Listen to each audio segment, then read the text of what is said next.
Thank you so much. Our very next presenter up is Kate Truitt. Dr. Kate Truitt is a neuroscience and a clinical psychologist with an MBA in healthcare administration. She's dedicated her life to advancing the treatment of trauma and stress-related disorders. Dr. Truitt is the founder and president of Dr. Kate Truitt Associates, a neuroscience-based group therapy practice in Pasadena. And she's the CEO of the Trauma Counseling Center, which offices throughout Los Angeles. She's also founder of the Viva Excellence, to providing cutting-edge training seminars globally that bring together the newest advancements in the fields of neuroscience and resiliency, as well as stress and trauma treatments. Her research on brain health during the recovery process, treatment outcomes, and psychology, Dr. Truitt is also a Havening Technique certified trainer, as well as the Global Director for Continuing Education. She also serves as a chairwoman for the board of Amy Research Foundation, a nonprofit focused on advancing the role of brain science in psychotherapy. Thank you so much, Kate Truitt. Let's all welcome Kate Truitt. Thank you. Thank you, Fee. I'm ready for you. Thank you. Oh, well, following Judith, wow, that was just such an incredible gift, and what an incredible conference. So many beautiful presentations. And but really the conversation that we're going to be having today is kind of what happens with love on the other side. This is gonna be a tough one for me. So when Feliciana reached out to me and asked me to do a presentation, this popped into my mind immediately. I remember I was walking my dog, we were chatting, and today is the last day that I ever knew my fiance alive. And so 12 years ago. And given the anniversary of this really incredible transitional experience of my life, what I really wanted to bring forward today was the opportunity for how do we transition through loss and grief. And so I'll be sharing a little bit more of my story. Harry, in his wonderful book, 15 Minutes to Freedom, highlighted some components of it. And I'm going to be talking about, yep, she's got it, and teaching some tools and some techniques. I know there was just a wonderful conversation about how do we bring writing and havening together. And I actually have a couple exercises that I'll be teaching. I'll put the PDFs in the chat box so you can use them. And Fee, I know we'll add them to the resource library. So we'll have some ways to integrate writing and havening together through the healing process right in your hand. So that was a perfect setup. That worked out beautifully. And then my other, well, I guess I'll get into my share screen real quick. Give me one quick second.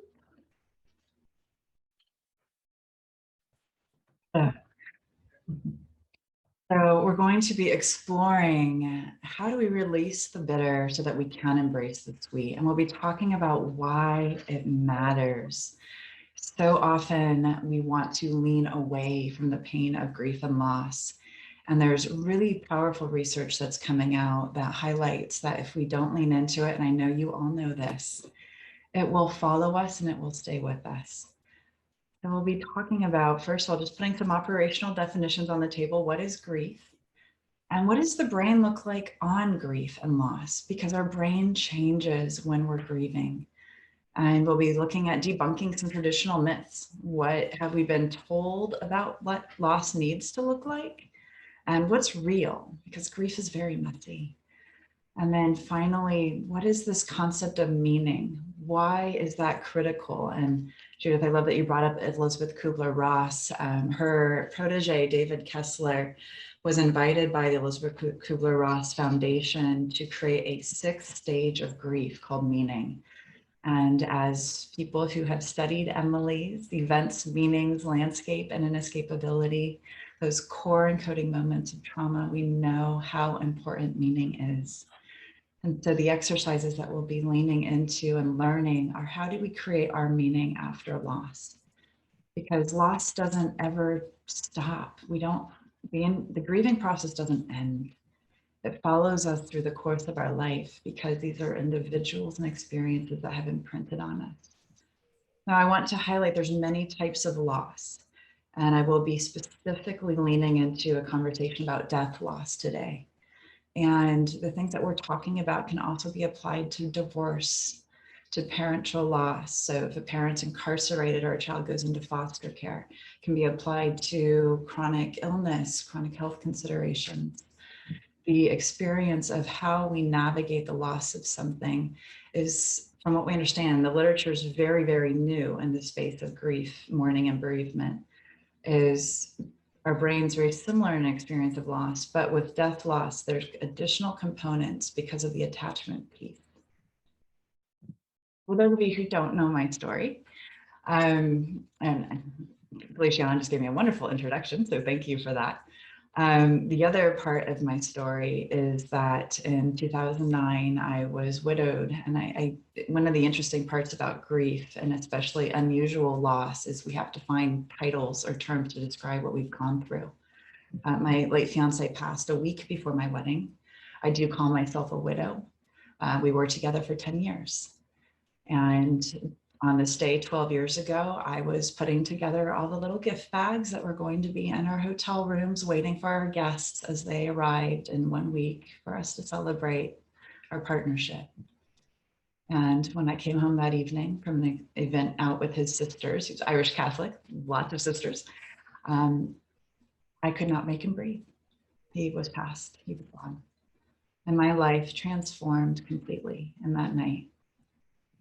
And the thing that was so hard for me as an intellectual, as you might have heard, all those titles behind my name, I'm very, very, very historically deeply avoidant of feeling feelings. I'm a good little Midwestern girl where everything's always fine. My head knew what had happened. My head could make sense of it. I'd been studying fear and trauma for over a decade at that point. And it didn't matter because my heart could not move forward.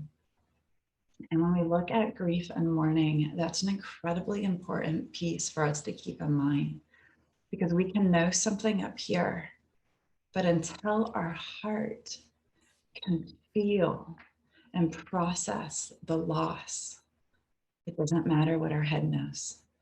It truly doesn't. And as Haveners, I know I'm speaking to my people, because we all have felt and experienced the depth of what happens when we welcome our heart, our body, and our soul into the healing journey. But trust me, if any of y'all had met me back then, and I would say Bill's really the only one, Bill Souls, who's here, who met a glimpse, who got a glimpse of me pre-havening, I was a very, very different creature. Not just because of what I had survived in 2009, but because of the way my brain had been raised to separate and disconnect emotions from what was going on in my prefrontal cortex. And perhaps some of you have had your own version of that journey, and through the work you've been doing with Havening have come to reconcile the fact that this is a system that, when beautifully in harmony, to Harry's point, sponsors us in being really incredibly full of life, and to Judith's point, full of love. We have to bring the two together every day of our living life, and never more so than we experience grief, when we experience grief and loss. So what is grief? Grief is what happens in here. It's what happens in here. Grief is what happens to our physiology and to our neurobiology. Mourning is what the world witnesses within our grief process. Mourning is our relationship with the world around us following loss. And one of the things that's happened is we've been fairly socialized out of expressing mourning, at least in many Western cultures. If you've ever been to a funeral and heard somebody say, yeah, she's really holding it together, like a badge of honor, right? That's the person to be worried about, because that's the person who doesn't have the safety or the opportunity to truly mourn and experience their grief. And as we all know, that's much, much deeper than just our sense of safety with our relationships. That's cultural, it's spiritual, it's what have we been taught is okay. So I love this idea of the act of sorrowing. I want everybody to start to think about in times of loss, whether it be the loss of a loved one, the loss of a relationship, the loss of a friendship. Even if you misplace an item that was dear to you, that is loss. We can all go back to the idea of meaning, right? What is loss and meaning and attachment? Anytime we lose something we're attached to, and just start to reflect on giving yourself the permission to engage in the act of sorrowing. What would it be like to display sorrow? Because it's beautiful and it's healing. And just as Judith was just sharing about the opportunities of engaging in acts of love, shouldn't we really match that with the act of sorrowing as part of our grieving process? Which can then create a through line for sorrow to maintaining love and connection with those who are no longer with us. And as we'll talk about in a little bit, that's the meaning making part. But it's a journey. And speaking of stigma, only, and I don't know about you, this is what I was taught in graduate school, and maybe the 30-minute conversation that I got in one class over way too many years of education. Grief follows very prescribed stages. You've got the stages of death and the stages of grief, and they are very, very prescribed. And by the way, they should only take a year. And we should really just hold it together. Because if we hold it together and just, act okay, we're going to really get through to the other side. And in 1 year, we can check the box and say, I'm done grieving. Okay, I'm hoping you can all hear that I'm just making this up, right? Anybody, and I imagine everybody here has experienced some form of loss in their lives. We all know how messy grief is. And yesterday morning, Steve said something and Steve says so many brilliantly wise things on a regular basis, but this idea of we need to be in time rather than on time. That is no more so true than when we are navigating grief. Yogi, let's go. And Velasco, thank you for that. Yeah, there's no expiry date on grief. And I couldn't agree more, because I don't think grief ends.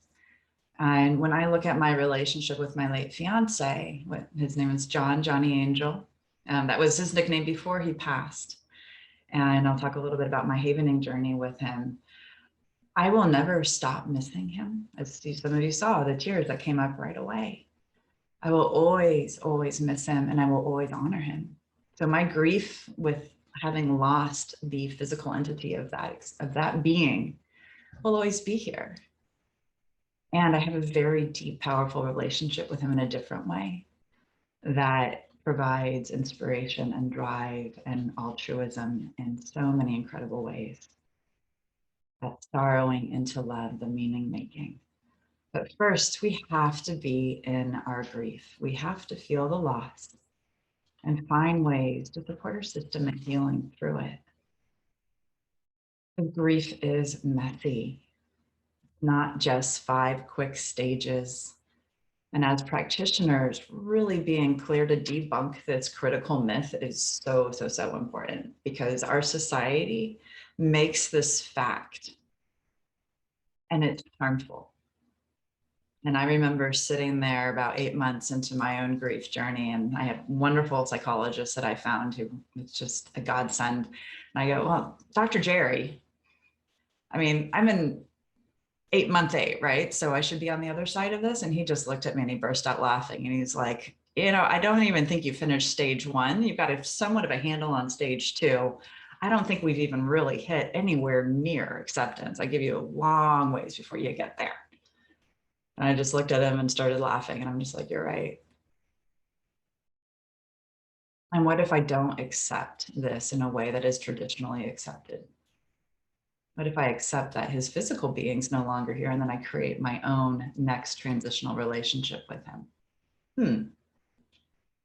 So when we take the stages as general possibilities of what might happen, knowing that we're going to be bouncing around, we can use that to honor the fact that each person's grief is as unique as their fingerprint. Just as each human is deeply unique, our grief will be too. And there's incredible opportunities for growth and gain within that. That being said, just a little couple tidbits of psychoeducation here. We do know that with grief, there are certain physical reactions that we will all have. I didn't know this, oddly enough, in my, and the conversations around grief and loss that are not had in graduate school are heartbreaking. So just something to keep in mind as you're going through your own journey of grief, or as you're working with clients. Yes, sleep will be screwed up. Sleep's a really tough cookie for a brain on grief. And the body's going to have some issues because it's processing and holding a lot. And yeah, we may feel like we're losing time. And that was a really big one for me. I would take a nap in the middle of the day, and the next thing I know, I'd be waking up around 5, 6 the next morning and be like, I need to feed my dogs. Our brain and our body are carrying so much energy when we experience a loss. And just holding space and having that knowledge gives us space for self-compassion and understanding. Because one of the things that happens so often with grief, and I definitely had this in my own story, was this ongoing felt sense of being crazy. I'm just crazy. My brain is out of my control. My body is out of my control. And the truth is, our brains and our bodies, just as Eugenia highlighted earlier, they're doing exactly what they're supposed to be doing in the moment. It's just sometimes we don't have the psychoeducation to understand it. They're just no. Lethargy, fatigue, dehydration is also really common. Go figure. We don't understand the neuroscience of that yet, what's going on, but some of it's simply, I think we lose so much time and energy, and we'll talk about the neurobiology here in a minute. Our body stops signaling foundational biological mechanisms. Our body stops saying, I'm hungry, or our body says, I'm never full. I have to keep filling myself. So grief is not just a brain thing. It is a mind, body, heart, and soul thing. And because we're creatures that live in connection with other people, our social relationships change drastically. We may be wondering, our 86,400 seconds, how many hours is that? That's a day. That's how grief can feel. Each second that ticks by as we're trying to figure out how do we exist without this being in our lives feels like a lifetime. And so as we're trying to just keep breathing, our relationships can start to fall apart.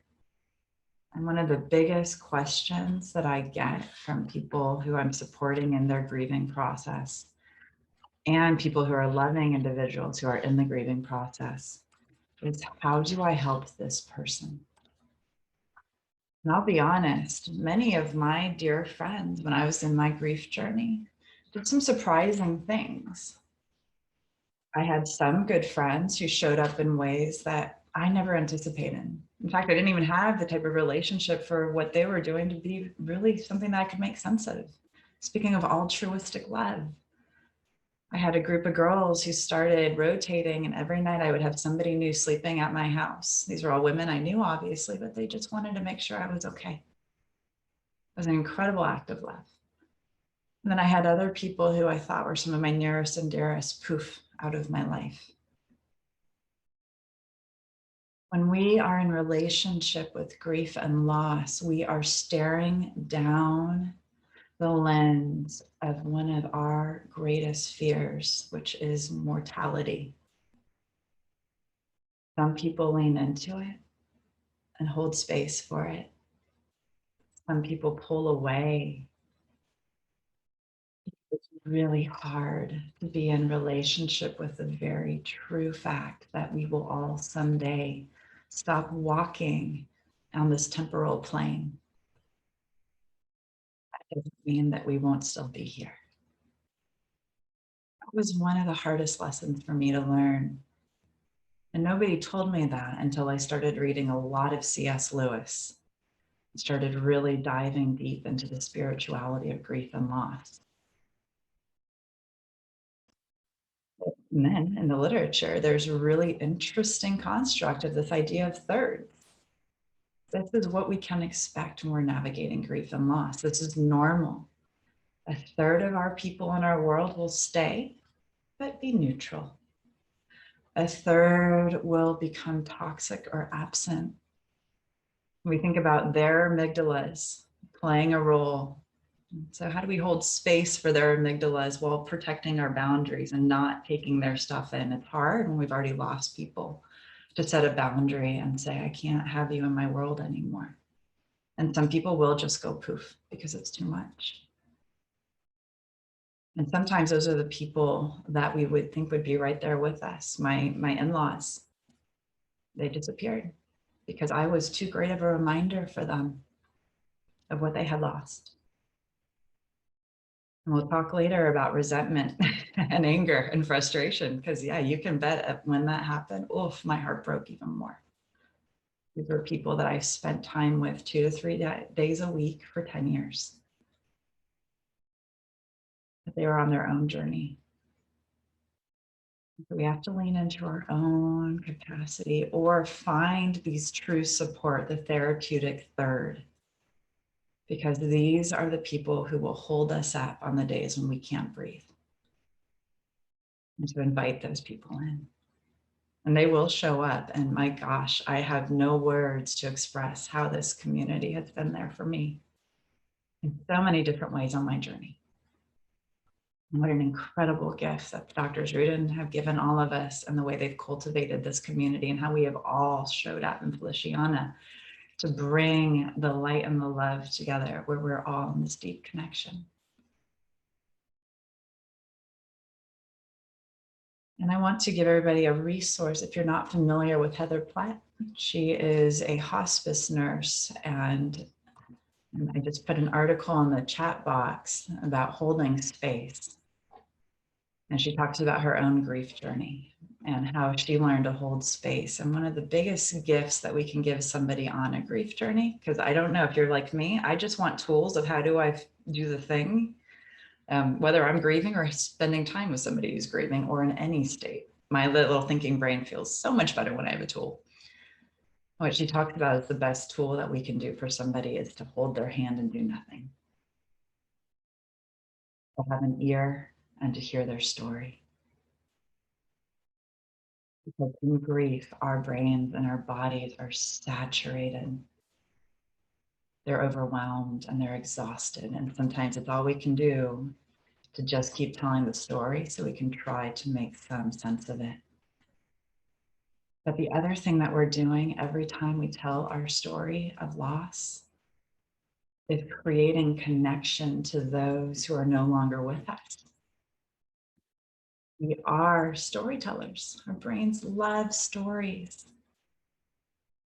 And I love that this chat, I mean, Feliciana, and all of your infinite wisdom as always. I love that this is coming after Judith's beautiful and powerful presentation, because we build these stories and these connections, and it doses our system and all of the amazing chemicals Judith was talking about. But what happens when that person's no longer with us? Ooh, withdrawal. All of those things that we were used to receiving in connection are no longer available to us.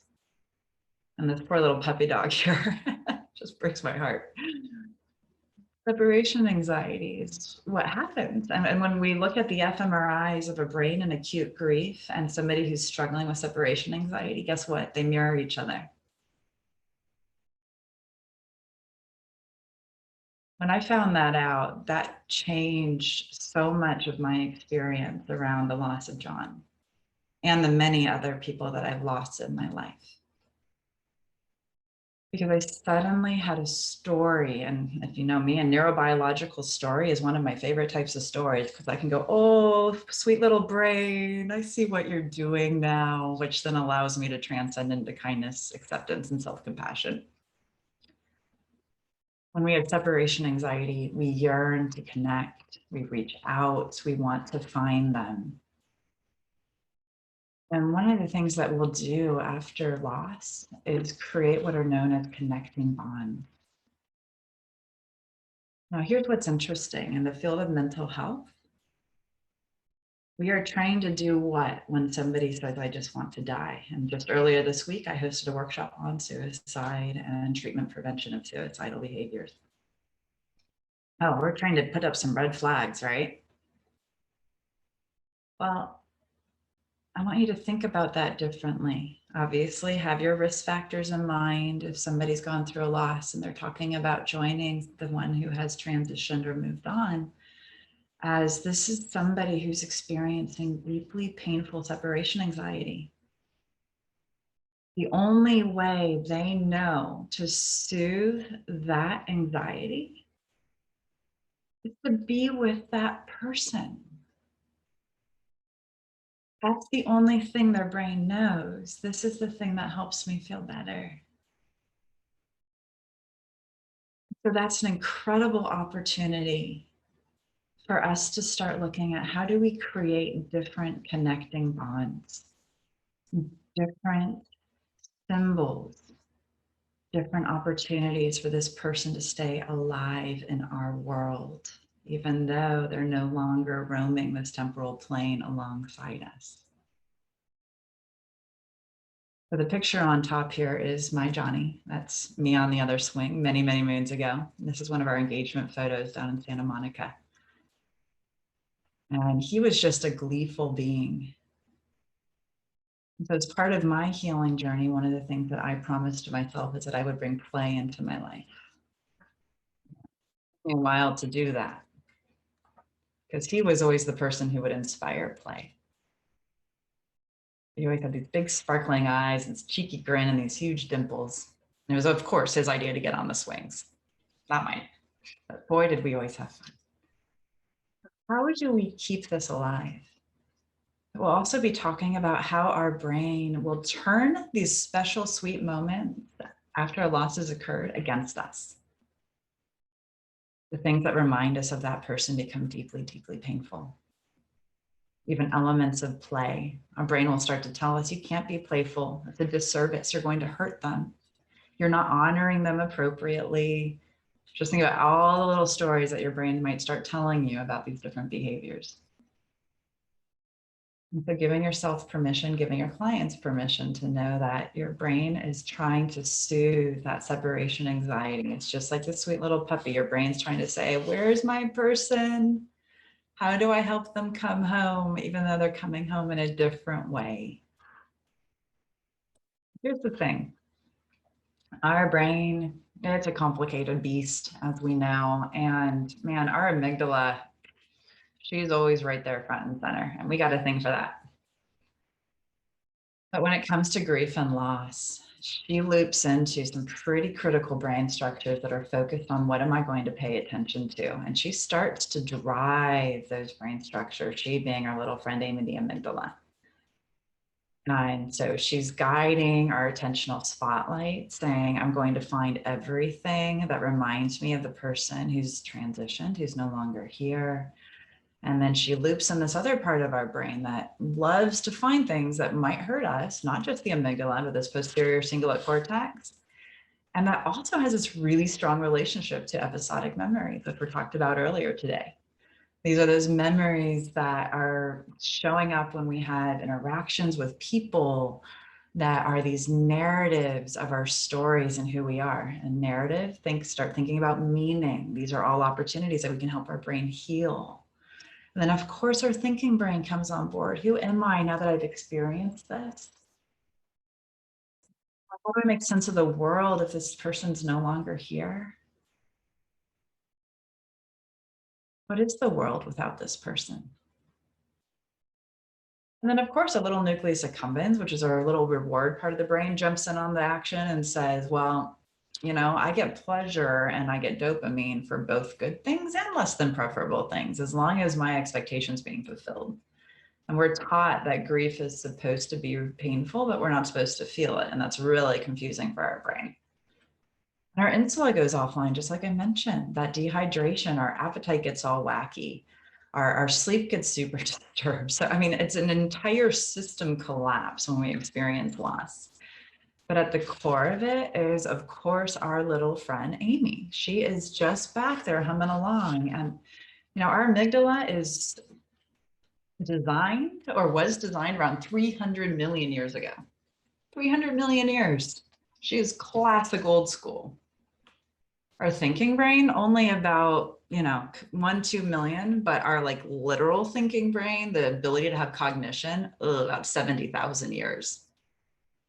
So, Amy is one of the most powerful parts of our brain. 4 times faster than the blink of an eye, she's chiming in on an experience.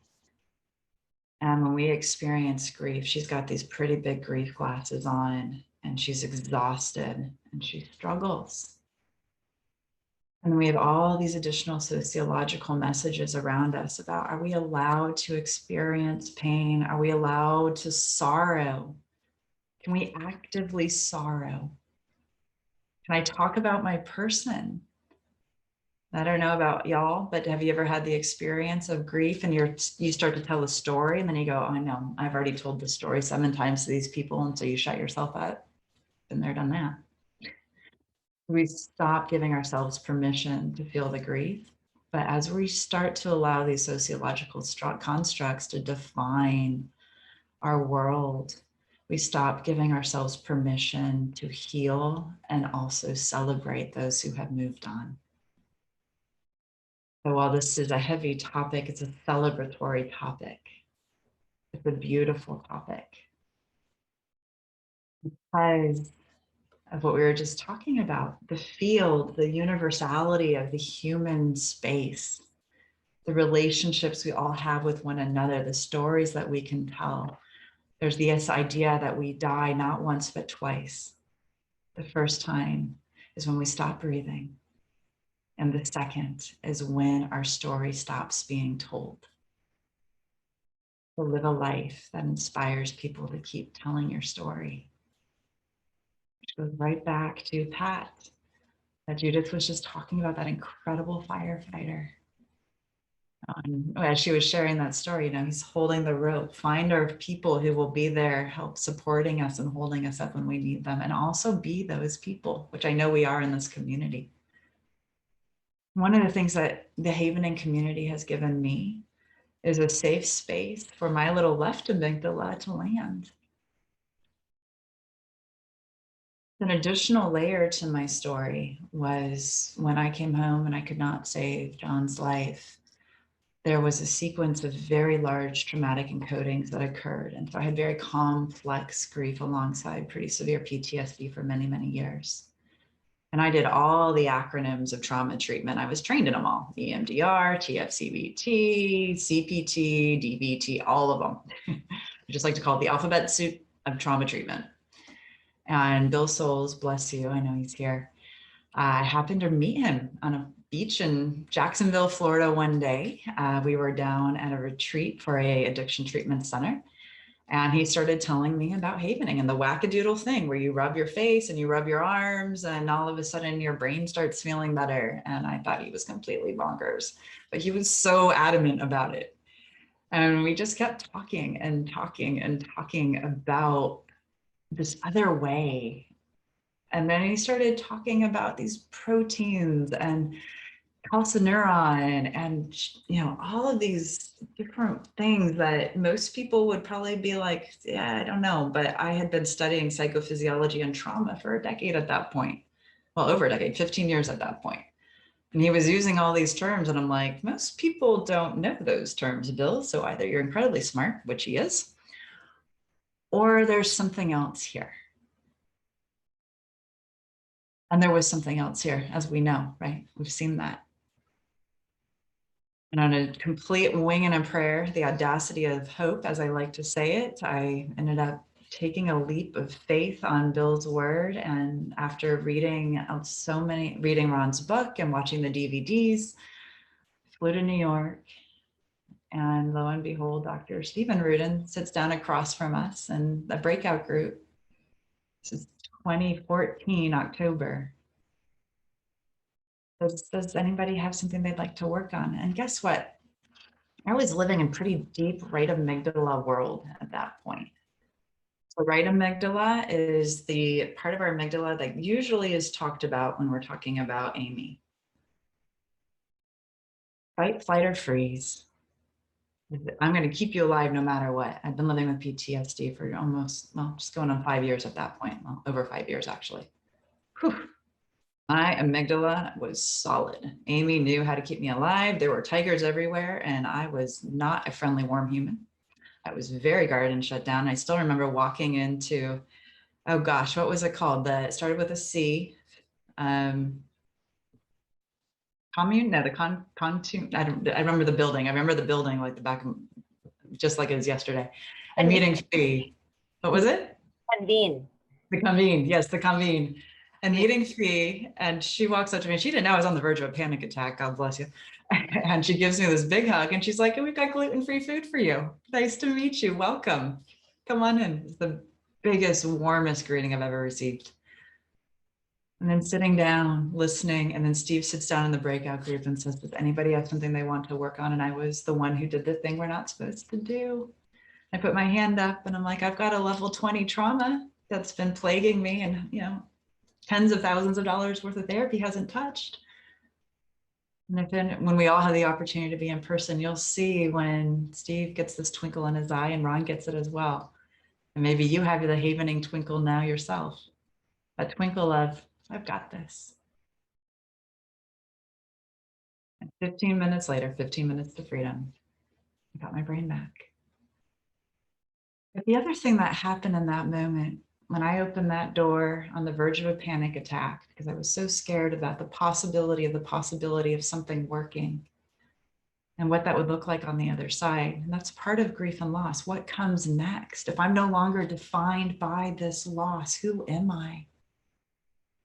What started shifting when that door opened and Fee was there with her smile, was my left amygdala started going suspiciously, of course, at first. What is this? And then my brain started going, wow, there's some really warm people here. And Bill was there too. And so it was wonderful to see a familiar face. And so many amazing people in this community were there.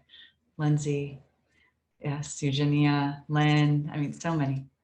I mean, just what an incredible gift. But my left amygdala started stepping back and going, oh, save others. So it's not just about the healing that we bring to ourselves. It's about the world we wrap ourselves in. And that's the secondary gift of the havening community, is the world we wrap ourselves in.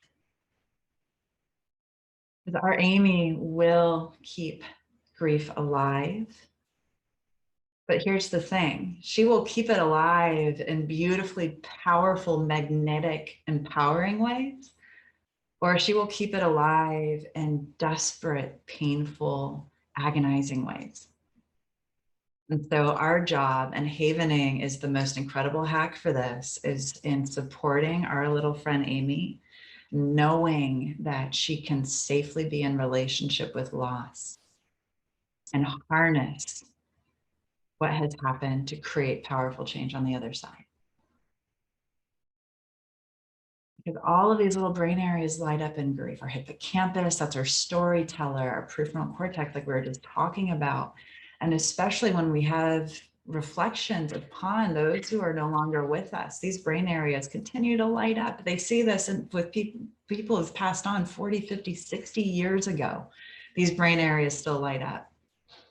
But what we know is that for those who have fully processed through the loss, those brain areas light up and there's positive affect, positive emotional engagement. For individuals who haven't processed through the loss, those brain areas light up and it's painful and it's hurtful. Now, it can be positive and painful at the same time, right?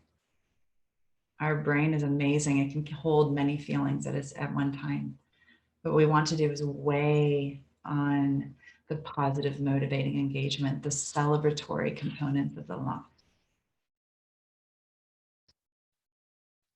And many of you may be used to seeing this diagram, and one of these days I will fix the little working memory piece there. I think I've shown the slide probably 18th times, and there's always the G that just floats right below the working memory. And this little diagram is a really, really helpful way for us to understand what's happening in the brain. Now, if you haven't seen the Healing the Brain series, I'm going to pop it into the chat box. This is a series that we made for our patients and our clients some time ago, and something that we used to teach the opportunities of CPR for the amygdala, which we'll talk about here in a minute, as well as creating possibilities. But what I want you to note here, as we just walk through this real quick, and as you see here, is before our little friend Amy the amygdala comes online super fast, we have this brain area that shows up first, our thalamus. And historically, it's been thought to just be a little post office. It's just dispersing data where it needs to go in the brain. But what we know now is that this little brain area is one of the most important parts of our brain, because as it's dispersing data to almost every area of our brain, it's also receiving data back, which means that we can utilize this with neuroplasticity. And when we're using havening, guess what we're doing? Neuroplasticity. But when we're in a moment of grief, when we've experienced a loss, our brain has a memory encoded in it that something is no longer what it was. And those encodings hang out because our brain doesn't like it when things hurt us, and loss hurts. And Amy remembers those things. And then we're just walking through our day and something reminds us. And there's this idea of, we can, 10 years out from grief, we can just be brought to our knees by a smell, by a sound, or a song. Songs are great at this. And all of a sudden, our little friend Amy will pipe up and go, "Hey, brain, do you remember how much we loved that person? Or how that person used to be in our world?" And it gets even messier if we loved a person and the grief is complicated. When we lose somebody who we really loved, but they also hurt us, or we have resentment, or we have pain around that loss, or if it was unexpected and we didn't have the ability for closure, then our thinking brain, yeah, definitely will just chime back in and go, "I totally remember that." And then we gossip. Our brain will just gossip about all the hard things, right? And outside the grief cycle, this is rumination. This is what our brain's doing when it's ruminating on painful stories, because Amy, when she's left her own devices, will tell painful stories. And she puts on these glasses and then she starts running the show. An unprocessed grief can run the show for months to years. And we can be brought into this collapse when we when we're reminded of something that we've lost. Now, that word there in something is intentional. Because I remember the piece of jewelry that my grandmother promised that I would get and that I never was able to receive. It got lost. And whenever I think about that jewelry, I don't collapse as vibrantly as this, but I feel like the sorrow and the loss, because that was an important part of my relationship with my grandmother. And I am sentimental as heck, as some of you know. Instead, what I have now is this giant zebra that was hers that everybody thinks is ridiculous, but it is this giant plaster zebra that is one of my most favorite things in the world. And I use that as a symbolic replacement for that bracelet that was supposed to be mine. So we're shifting. We can harness the opportunities of our brain for healing. So what does havening do? Well, it removes the glasses, right? First, we start changing the gossiping moment until those glasses are removed. That's the power of havening. It's calming our amygdala down, helping her step back. And then we can use all of our outcome havening and our creating possibilities and our informational havening, our hopeful havening, to start laying down new neural tracks so that our thinking brain can come on board and start changing the meaning of the feeling of loss, and then letting Amy know, "Hey, we're okay." And then our brain's in this healthy cycle with itself that, sure, the loss happened, it's still there, but we're guiding our relationship with the grief with intention. Pretty cool. And I don't know anything else that does it the way Havening does. And Havening has just completely continued to blow me out of the water. So going back to those 5 stages of grief, we have to get to the 6th stage. And I would say, again, I don't like that idea of stages because we're moving, ebbing, and flowing through all of these stages all of the time. And I remember walking away from the lectern after I gave my fiance's eulogy. And I don't remember if I said it out loud. I have no recollection. I just remember on loop, my brain kept saying, there has to be meaning in this. There has to be meaning. There has to be meaning. And little did I know in that fateful meeting with Bill in Florida, that the meeting was coming to fruition. And then when Steve happened to sit down in that breakout group, total happenstance, and look at me, and the group generously allowed me to kind of just take the space, and everybody held space for me. And the meaning began to be solidified for me. Let's give a little backstory.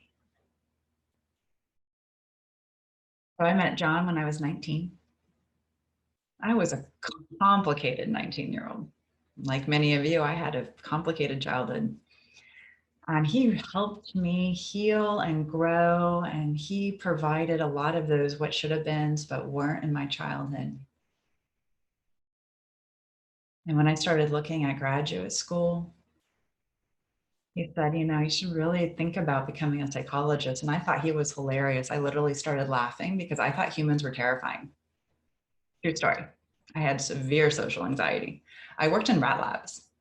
And when I went to graduate school, I was studying the psychophysiology of emotions and trauma, because we always do the thing to try to understand ourselves better. And I was doing it working in a brain lab because I didn't really want to hang out with people. But over the course of my time to graduate school, I got through the social anxiety. And I have to say EMDR was very helpful for that. These psychosensory tools are amazing. And I began to bloom and come into my own. And he and I started a conversation about how do we change the face of mental health so that we can bring neuroscience into it. And that conversation began back in 2002. And so I studied, I got my MBA, I had a bachelor's in business. I got my MBA in healthcare administration.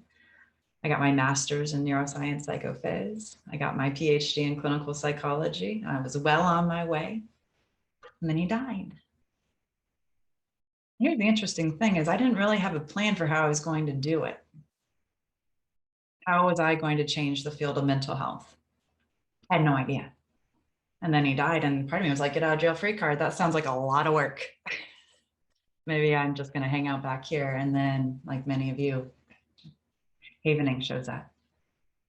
And all of a sudden I'm like, holy Moses, golly bejesus, here we go. We're on the journey now. And everything changed. Because this became the through line for everything that I was studying and researching and practicing and treating.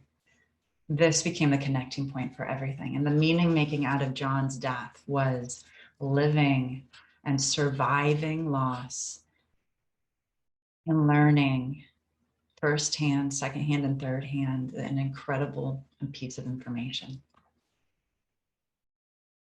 Part of surviving loss, and this is the hard part because Amy doesn't buy in, is cultivating or having people around us who can cultivate a sense of realistic optimism to support resilience and growth. And I'll be teaching you some tools to help you do that here in just a minute. It involves intentionally believing that there's a possibility. And this is what Tony and Julie were talking about this morning, the possibility of possibilities. What if I can maybe possibly find people to help me on my journey? I did. It's also leaning into the possibility that, hey, even if in just this moment things are really hard, there's a reason on the other side. And learning to have a half full glass brain. My brain wasn't designed that way by any means. My brain was not designed for that. My little amygdala, she's spicy, man. And she's been running the show for a long time. She was designed to look for all the tigers. She loved to find the tigers in the room and tell stories about those tigers that felt very much like truth. Havening changes this. Havening gives us what Sir John Bowlby knew decades ago. The human psyche, like human bones, is strongly inclined towards self-healing. We just didn't know how to tap into it before. And we have it in our hands. So we can do our own work. And you want to bet the thing that Amy loves more than anything in the world, it's knowing that we've got our own back. Because little right amygdala Amy, she prefers to know that she can take care of herself, even if as a species, we do need each other for survival. And in fact, when we have healthy others around us, we thrive. The opportunity of bringing in self-havening into our lost journey is to recognize that our amygdala is involved in the positive, the preferable, the amazing, the inspiring, as well as the deeply painful. And her little memory centers are remembering all of it. And so when she's coming on board and starting to guide how we're thinking and feeling in any moment, we want to give her love. We want to help her out. Help her calm down and step back. And guess what? We're giving her love, we're giving ourselves love, right? Literally soothing our body to soothe our mind. And through doing this, we can start to change our relationship with our thinking brain so that we can bring up the loving, tender memories while inviting the brain to process through the tough ones. Because all of these experiences offer a bridge, a transition, a bond that connects us on the other side. And I just realized my slide's a little wacky here, so I apologize for that. And don't worry, you'll get a PDF of this in just a minute. But this is also in the resource library. So, and if you've seen the self-havening workshops, we talk about CPR for the amygdala. It's this idea that we can create personal resilience for our little friend Amy. We can help her calm down and relax and step back. And you might notice it looks quite a bit like event havening. The difference is that we're not doing the exposure piece and we're doing our own loving healing. We're just noticing the distress. Because what we're doing when Amy is letting us know that she's in pain and we lean into that pain and say, I see you, baby girl. I know that hurts. You lost somebody you love. I get it. She feels loved. We're giving her what she wants, because one of the things that happens so often in pain and grief and loss is people don't know how to take care of us, and we don't know how to take care of ourselves. We're not taught how to deal with death. We're just not. And yet, my God, it's the one thing that's guaranteed for all of us. So Amy, if she doesn't have the tools back there, she's going to create her own little manifestation. So we really want to help her out and let her know that when she's thinking about it, when she's missing someone, when she's grieving, we're going, yeah, I see you, baby girl. It's okay. And then we start doing our distractions. We start giving our thinking brain a different job so she can't gossip and remember all the painful things. And then we get into our creating possibilities, building a new neural network, because after grief happens, after loss happens, it can feel a little bit like this in our brains. Our system is screaming at us all the time, and we're looking at the future going, I don't even know. I don't know. I don't know who to be, how to be. There is no more future here. I can barely breathe.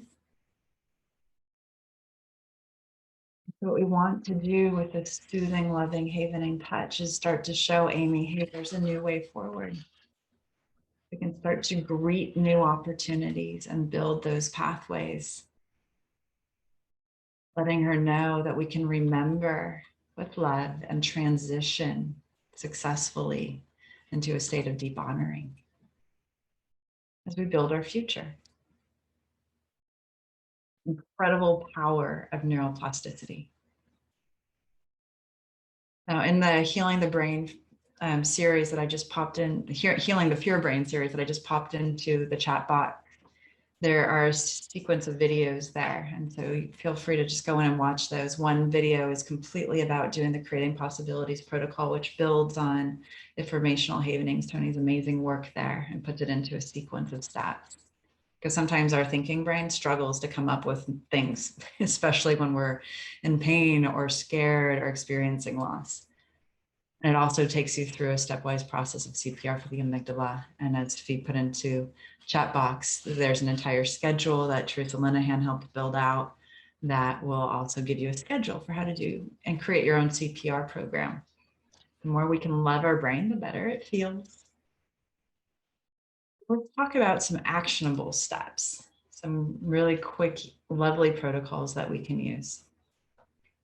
Because one of our key critical, not just key, critical parts of navigating loss is to create a reconciliation. There's this idea that we're supposed to let go or move on from grief. And I don't know, I mean, just take a moment and ponder that idea of I'm letting this go or I'm moving on. If your brain's anything like mine, it might kick up some dust and not say, or dig its heels in and go, I don't want to let go. Something mattered. This person mattered. So instead, what we're doing is creating a healthy relationship between the pain and the sweet remembrances. I remember when Amy's running the show, when she has those little glasses on, it can be very, very hard. Thank you, Rebecca, to connect to those experiences of the sweet. Very hard. And that's where the CPR for the amygdala is really, really important. We also want to be leaning in and acknowledging that pain is a normal part of healing. We're not just moving through it quickly. There's no stages here. It will just pop up.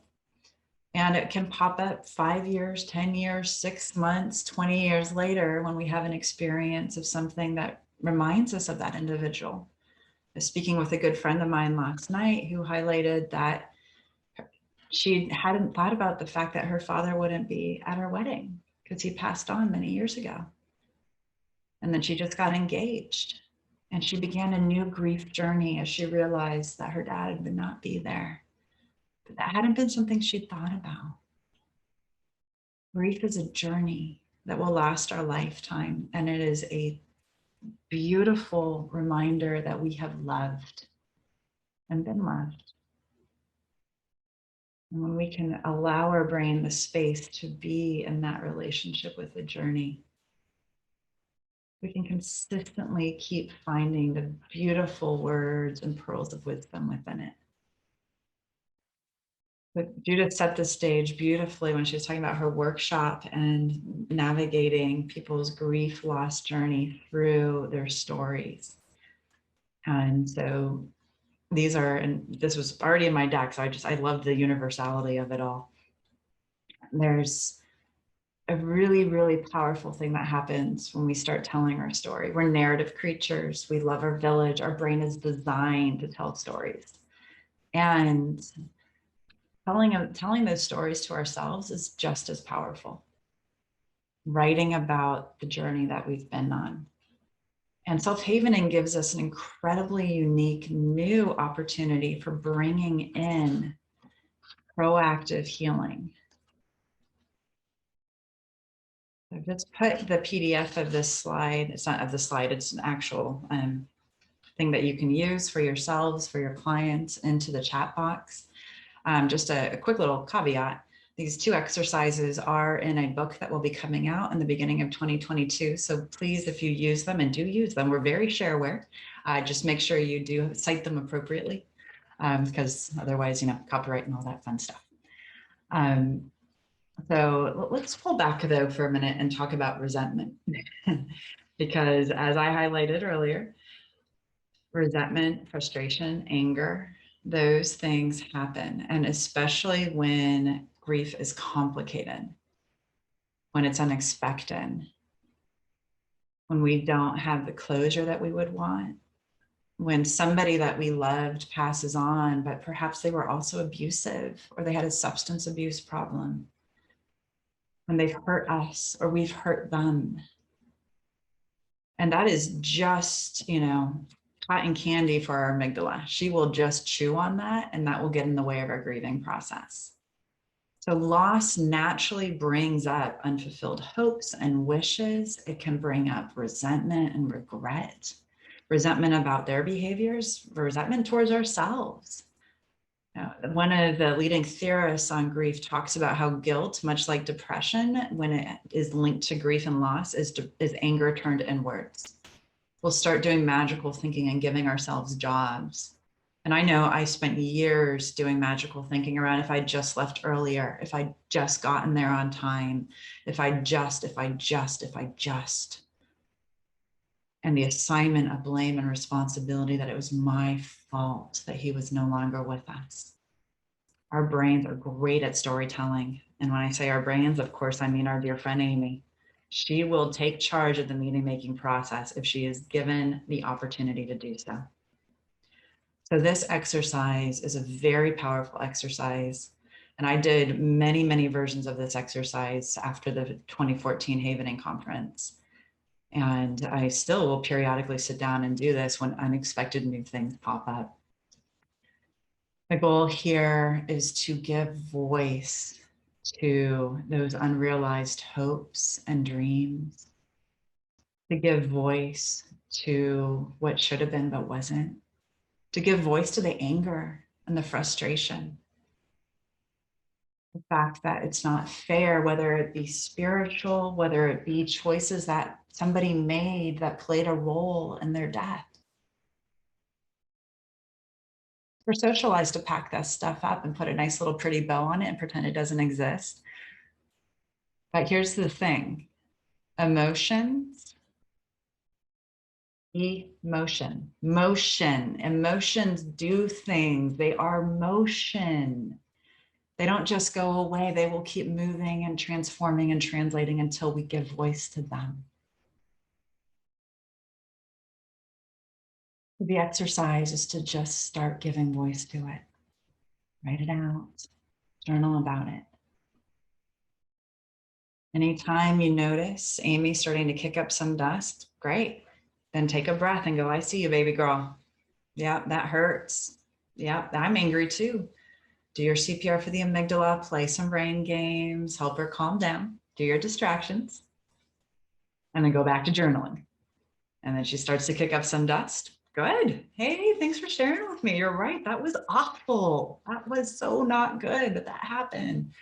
Again, CPR for the amygdala. And then back to journaling. And then review what you've written and turn it into bullet points and take each one in a bite-sized chunk. And yes, you can do this with art too. I've done this with patients who are artists. So thank you for bringing that up, Carol. Yeah. Really, really powerful opportunity to do this with artwork for somebody who doesn't want to journal or who is a really deep creative. For me, writing one of the books that's coming out was an incredible experience of this navigation of the role of everything that led up to John's dying. It's never simple.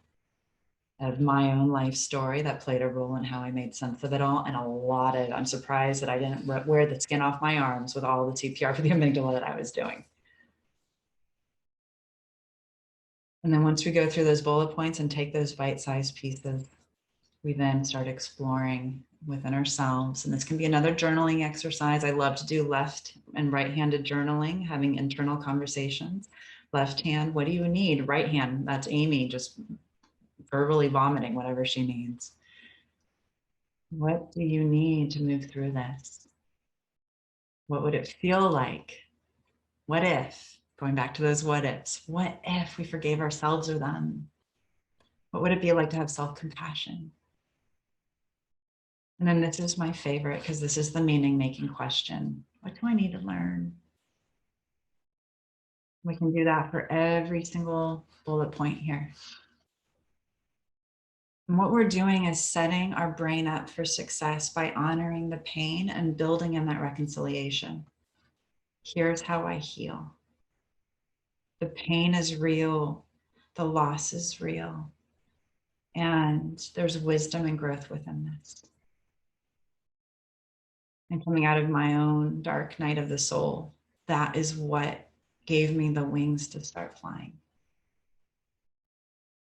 And that was the gift that came from that moment with Bill and Steve sitting down and doing incredible work with me and being so generous in his time and his energy to help me heal through this. And henceforth, it's quite some time ago, which is incredible to think about the journey. And this community, same, an incredible community. Grief is like the ocean. It comes on waves, ebbing and flowing. Sometimes the water is calm, and sometimes it is overflowing. All we can do is learn to swim. And I truly believe that havening is part of the swimming, the self-healing, and the agency that comes from that. And the opportunity to deepen our relationship with ourselves, our brains, and our bodies. That is linked into doing our own healing work. Showing ourselves that we matter. But sometimes grief can feel all-encompassing. These were the dark night of the soul. For those 5 years, I felt like I had very, very high highs, moments that I can remember, these light bulb experiences. And then I would have flashes that felt like burning fire when I'd be having panic attacks or flashbacks, or when I'd be spiraling in feelings of grief and guilt and shame. And then it would just feel like tar, muck that I couldn't climb out of. So one of the things that's so important is to help our brain remember that we can have all of these feelings, the gradients of our emotional language. There's over 100 different feeling states that are possible. But when our Amy's got those glasses on, she's got about 4 or 5 maybe. And just think about your clients when you first start working with them. And if they're anything, well, I mean, as a clinical psychologist, obviously we're working, and a trauma specialist, we work with people whose amygdalas are really running the show. Usually the core feelings when people come into our offices are angry, sad, numb, which is a feeling. And then they want to be happy. And then there's usually some version of fear. So that's about kind of core 5. And the happy is this elusive felt sense. So this is another really wonderful self-healing exercise. And then obviously these can be brought into your clinical space, which is why I gave them to you. And speaking of, let me pop this little PDF into the chat box. Everybody, give me one quick second. There we go. So we're using color as a prompt. And I know there's a lot of different versions of color havening. If you've been to our workshops, you might have already heard about color and breath titration, color havening. Color is such a beautifully powerful tool. And so here, because our brain can feel so closed off or anchored into the hard stuff, we're giving our brain a tool to link into. And so you can get a series of paint chips. Just go to any hardware store and pick one out or a couple out for every color of the rainbow. And then in a moment of grief, and you can choose to do this. I used to set aside time, and sometimes in my wiser moments when I'm having a tough time these days, I still do. I would set aside an hour to do my healing work. And then I would think about John. I would go through our photos. I would reflect on our relationship. And of course, my little friend Amy would start spinning up some dust and telling me some stories. And then I would take 5 colors from the story or from a photo or from an experience that I remembered. And it's 5 different colors, and that's important, 5 different colors of the rainbow. Because if we just do all blues, and blue is a color of sadness for us, then yeah, we're gonna get a lot of sad stories. We want 5 different colors, because you want some lemony yellow in there, some joyous orange. How about some rosy red or some angry red? We're helping our brain remember all of the colors and all of the different gradients that are possible. And then we write about each story or the memory or the experience. And it is, again, a reconciliation. So of course, it is going to be natural that we're going to start to feel energy and sadness, perhaps, or that some anger, some frustration, or that heartbreak. Heartbreak's real, a little left ventricle. I'm not a cardiologist. I know Ron can speak to all this, but after loss, in the first week, we're 20 times more likely to have a heart attack? Because that's cardiomyopathy. Our left ventricle actually stops functioning in its normal way. It's crazy how openly systematic this is. It is a closed loop system. Openly meaning the entire channel, everything is impacted. So we start writing the stories, and as our brain is sharing with us, we notice Amy's kicking up some dust, meaning getting upset, having a temper tantrum, or feeling really big feelings. Of course, we just go back to our CPR for the amygdala and help her calm down. And we do that for all of the stories of the colors.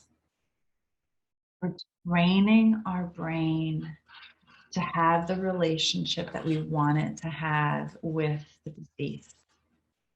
We're building our future.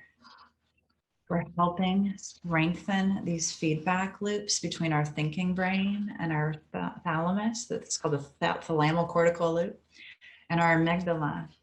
Because remember, Amy's involved in all feelings. So we're saying, let's err on the side of the celebratory experience.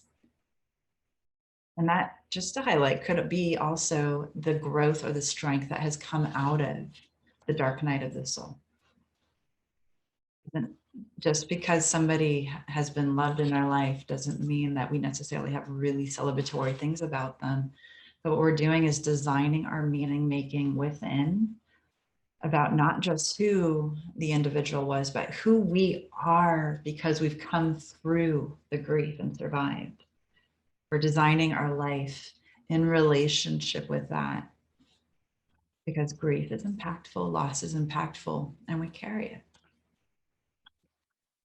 We have to reinforce the sweet to build the pathways for ongoing connection with those who have transitioned, as well as ourselves. That's just as important.